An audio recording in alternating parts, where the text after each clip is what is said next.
Welcome to the Consider This channel. Consider This is a free to subscribe to channel where we look at the world's oldest questions, and by using all data to hand, we offer evidence to a realistic conclusion. Whether you use this channel to support your own studies, or simply listen to it while hoovering, all are welcome. This is Chapter 7 of Evidence of Soul. If you have not yet watched the earlier chapters, may I suggest you do. Now, let's get into it. Evidence of Soul by Sharon Patrice.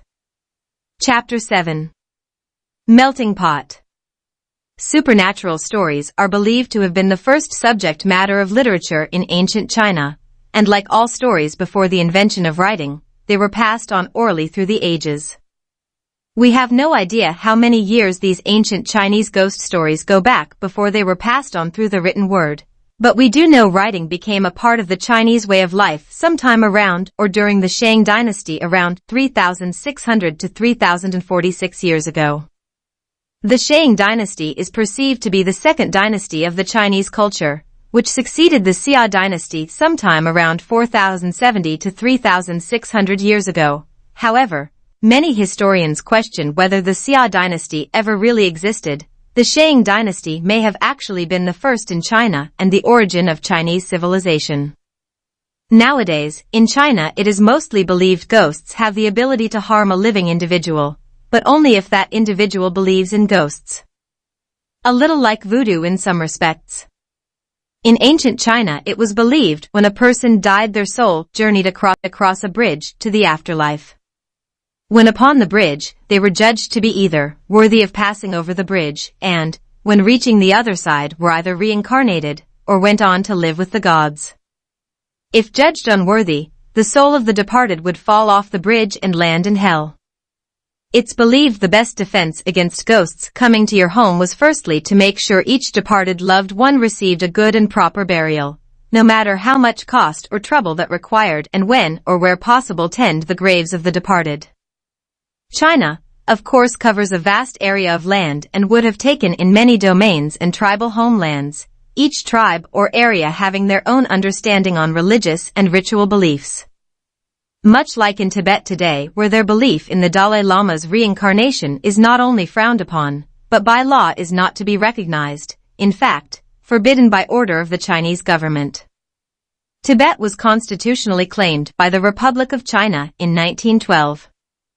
With the Republic of China attempting to stamp out the Tibetan historical way of life and more importantly their historical heartfelt beliefs on reincarnation.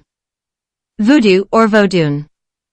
West African Vodun is a religion practiced by Gbe-speaking ethnic groups. The Gbe family of languages come from a cluster of about 20 related languages stretching across the area between eastern Ghana and western Nigeria.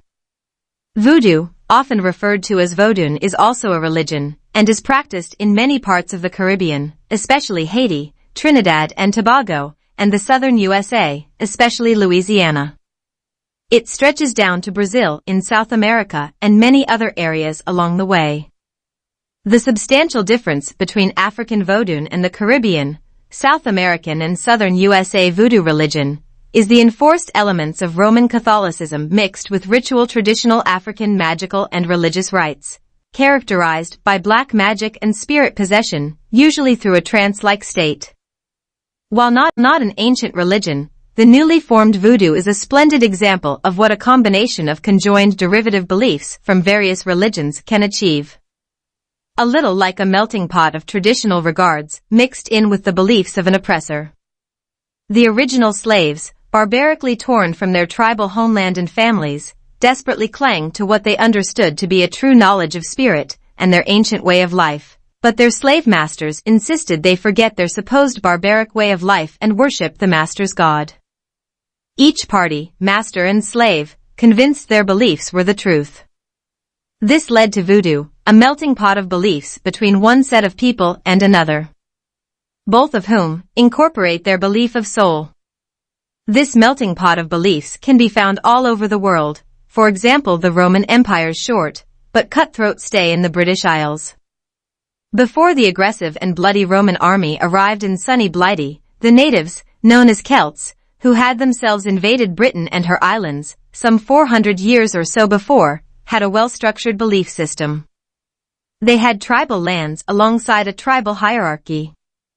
A long and well-appreciated religion.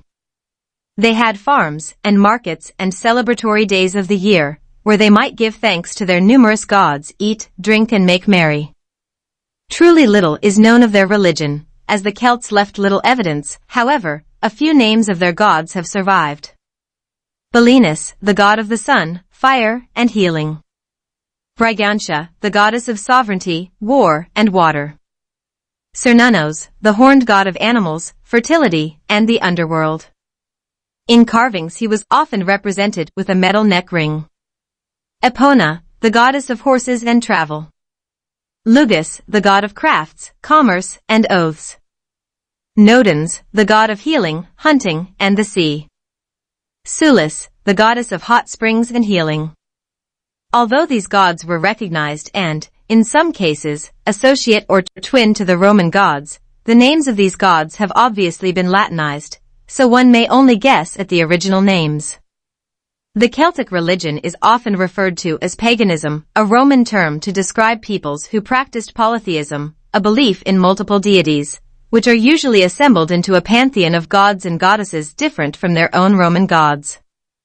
What we do know is the Celts appeared to have revered the power of nature and to have worshipped their ancestors alongside their gods. The term, paganism, was first used by the Romans for any group of people throughout their empire who did not comply to the relatively new religion of Christianity or the older religious beliefs of the Romans, and so, with the power of the sword, the Roman gods were brought to Britain with Christianity following swiftly on its heels. So, we see again another melting pot of traditional religious beliefs. For example, Christmas is celebrated on the 25th of December, and this is no coincidence. Thousands of years before Christianity claimed ownership of December 25th, it was a pagan holiday celebrating the birth of the sun god, Sol Invictus, which concluded their annual winter festival of Saturnalia. The name Sol Invictus is Latin in origin, and Saturnalia, held in mid-December, is an ancient Roman polytheism festival honoring the agricultural god Saturn. Saturnalia celebrations are the source of many of the traditions we now associate with Christmas: feasting, drinking and gifting. The meaning of the Latin word sol is associated with the sun. Invictus, when transcribed to English, refers to the qualities of unconquered, unsubdued, invincible, and so it may be nothing more than an educated guess, but the native Brits may very well have been worshipping the sun, in all its glory, during the darkest days of winter, willing it to rise again and bring forth a new harvest to feed their families. Or maybe it was just a festival brought to Britain by the Romans. The god, Sol Invictus, and the celebrations on December 25th were distributed throughout the Roman Empire. It was only when Christianity took over the Roman religion that they then marked the midwinter festival, Saturnalia, as the birthday as Jesus Christ. Consider this.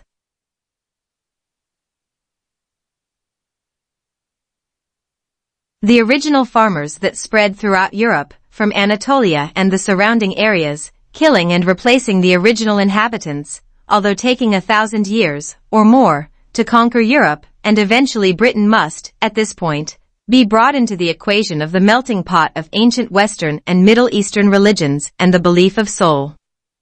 The Middle East and Anatolia had a tradition of farming for at least 4,000 years before they brought their skills and ways of life to Europe, thanks to the Natufian culture, a late Epipaleolithic archaeological culture of the Neolithic prehistoric Levant, in Western Asia, taking in the western side of the Arabian Peninsula from the northeastern tip of Egypt upwards, and including nowadays Syria and the eastern parts of Turkey, dating from around 15,000 to 11,500 years ago.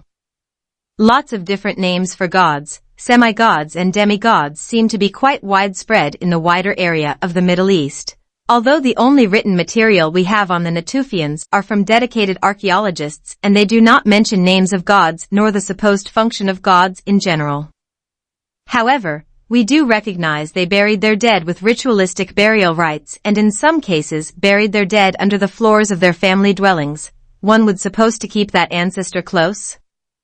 In some well-documented cases they took the head off the dead, covered it in clay, panted a face on the clay-encased skull, and placed shells as eyes, only then to put the skull on full view in their houses. This practice does not mean they did not believe in soul, it simply means they wanted to keep their ancestors close as we do now when we bury our dead in a cemetery and visit occasionally. Some of the gods we know of, although thousands of years after the human race discovered the art of the written word, were horrific, like the Canaan god of fire, Moloch, sometimes spelled Molech or Molech. He was an absolute horror. He appears to have demanded the hot blood of a dead child in order to please him. Child sacrifices by fire are read in stories depicting that era in the Middle East, where incredibly young children were thrown onto fire, dedicated to Moloch, while still alive.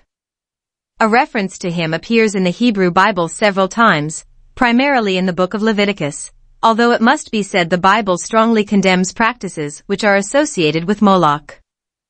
If the sun god of the Syrians and surrounding areas, also named by the Romans as Sol Invictus in order to align the Syrian sun god to their own god of harvest, Saturn, recorded before the Roman Empire swept throughout the Middle East, is the same sun god brought to Britain and Europe during the invasion of the farmers. Then, it would be reasonable to suggest that the British pagan sun god was indeed part of the religious traditions the invading farmers brought to Europe. Malakbel is the name of the sun god from Syria. Later in history, Malakbel was variously identified by the Greeks with Zeus and with Hermes and by the Romans with Sol. His name may have been of Babylonian origin as he was considered the equivalent of the Babylonian sun god Shamash. Melting pots throughout our human history produce what we know today as religion. Make no mistake. No religion known to us at this point in our history is a pure standalone transcript or unsullied truth from an original source. Yet, all faiths believe in one thing, and that is that no matter how many gods, semi-gods, or demigods are worshipped, the spirit rises from dead flesh and journeys forth to heaven, utopia, Valhalla, paradise, or the great beyond. As we have already heard in Chapter 1, it's no secret that Homo sapiens developed from the same mutations that brought about the ape, specifically, in our line the chimpanzees, which apparently mutated from the ape sometime toward the end of the Miocene era 9.3 million to 6.5 million years ago. In this melting pot of beliefs, trying to locate the ritual of burying one's dead and where the belief in soul originally came from is just about impossible. Please remember our ancestors did not leave Africa until 60,000 years ago, and we appear to be the last species from the hominin line still residing on this planet today. Make of that what you will. Were we so violent, so jealous of what our predecessors, such as Neanderthal, had achieved that we fought for their land and led them to extinction? Who knows? Perhaps that is another discussion? What we do know, however, is the first ritualistic burials found to date was performed by Homo naledi some hundreds of thousands of years ago, who were alive at the same time as both Neanderthal, Homo sapiens, and other hominin. If the soul is indeed a different matter from the flesh, we should take a look at, not just, when the first living matter appeared on Earth, but also how that first living matter appeared. This is the end of Chapter 7. As you know, this is a new channel and we'd like to reach as many folk as possible, so please, do the kid a favor and hit that subscribe button, like and share. Thank you.